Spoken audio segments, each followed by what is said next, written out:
Hi students, ഈ വീഡിയോയിൽ നമ്മൾ ഡിസ്കസ് ചെയ്യാൻ പോകുന്നത് one of the type of cloud computing മോഡലായ കമ്മ്യൂണിറ്റി ക്ലൗഡ് മോഡലിനെ കുറിച്ചാണ്.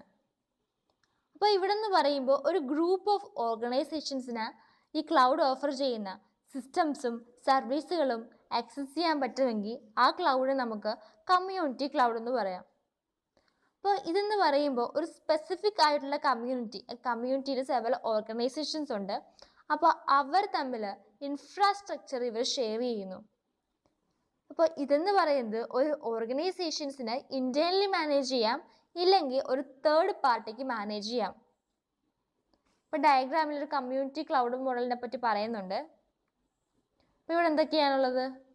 ഒരു ക്ലൗഡ് മോഡലുണ്ട്, കുറേ ഓർഗനൈസേഷൻസും ഉണ്ട്. ആ ഓർഗനൈസേഷൻസ് ക്ലൗഡ് മോഡലിൽ നിന്നും ഇൻഫ്രാസ്ട്രക്ചറിൻ്റെയും റിസോഴ്സുകളെയൊക്കെ ആക്സസ് ചെയ്യുകയും അതിനെ ഓപ്പറേറ്റ് ചെയ്യുകയൊക്കെ ചെയ്യുന്നു. ഇനി എന്താണ് ഒരു കമ്മ്യൂണിറ്റി ക്ലൗഡ് മോഡൽ ഡിപ്ലോയ് ചെയ്യുന്നത് കൊണ്ടുള്ള ബെനിഫിറ്റ് എന്ന് നോക്കാം. Cost effective, security, sharing among organisations.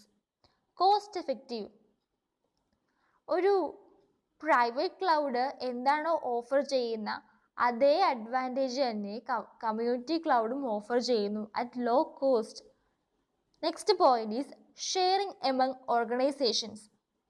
അപ്പോൾ ഇവിടെ നിന്ന് പറയുമ്പോൾ കമ്മ്യൂണിറ്റി ക്ലൗഡ് ഒരു ഇൻഫ്രാസ്ട്രക്ചറിനെ പ്രൊവൈഡ് ചെയ്യുന്നു ക്ലൗഡ് റിസോഴ്സുകളെ ഷെയർ ചെയ്യാൻ വേണ്ടിയിട്ട്. മാത്രമല്ല അപ്പോൾ എന്തൊക്കെ ഷെയർ ചെയ്യുന്ന ക്ലൗഡ് റിസോഴ്സുകളും കേപ്പബിലിറ്റീസും എമംഗ് സെവൽ ഓർഗനൈസേഷൻസ്. അപ്പോൾ എന്താ പറയുന്നത്?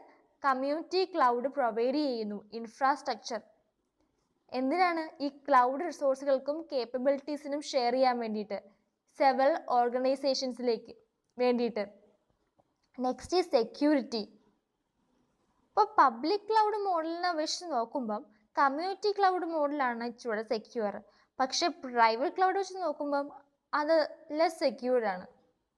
ഇഷ്യൂസ് ഇവിടെ നിന്ന് പറയുമ്പോൾ എല്ലാ ഡേറ്റയും ഒരു പ്ലേസിലാണ് ഇരിക്കുന്നത്. അതുകൊണ്ട് തന്നെ കമ്മ്യൂണിറ്റി ക്ലൗഡിൽ നമ്മൾ ഡേറ്റ സ്റ്റോർ ചെയ്യുമ്പോൾ നമ്മളൊന്ന് ശ്രദ്ധിക്കണം. കാരണം അത് വേറെ ആർക്കെങ്കിലൊക്കെ ആക്സസ് ചെയ്യാൻ പറ്റാൻ ചാൻസ് ഉണ്ട്. മാത്രമല്ല ഓരോ ഗവേണൻസിൻ്റെയും റെസ്പോൺസിബിലിറ്റി അലോക്കേറ്റ് ചെയ്യുന്നത് ഒരു ചലഞ്ചിങ് ടാസ്ക്കാണ്. റെസ്പോൺസിബിലിറ്റീസ് മാത്രമല്ല, ഗവർണൻസിൻ്റെ റെസ്പോൺസിബിലിറ്റി മാത്രമല്ല, സെക്യൂരിറ്റിയും കോസ്റ്റും ഒക്കെ ഈ ഓർഗനൈസേഷൻസിൽ. അപ്പോൾ ഇതൊക്കെയാണ് കമ്മ്യൂണിറ്റി ക്ലൗഡ് മോഡലിൻ്റെ ഫീച്ചേഴ്സ് എന്ന് പറയുന്നത്.